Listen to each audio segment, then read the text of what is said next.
统一狮职棒球星将 Uni Girls 做伴郎伴娘，引领年过花甲的老夫老妻步上红毯。统一慈善事业基金会举办黄金钻石婚活动，今年首度从台南移师嘉义，邀集全台110对结婚超过53年的银发佳偶，重温当年的甜蜜幸福。这个活动我们也就是满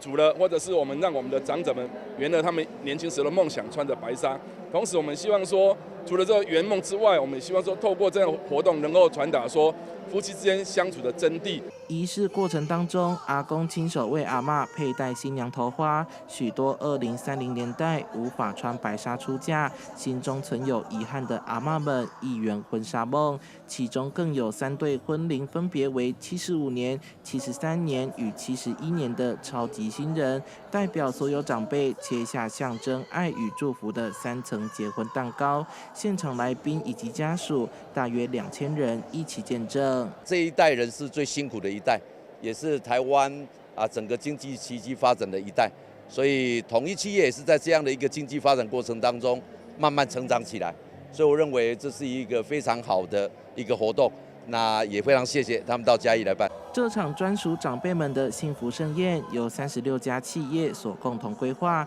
除了展现社会温情，更希望唤起大众对台湾迈入高龄社会之后，老人照顾问题的重视。记者杨淑怀嘉义报道。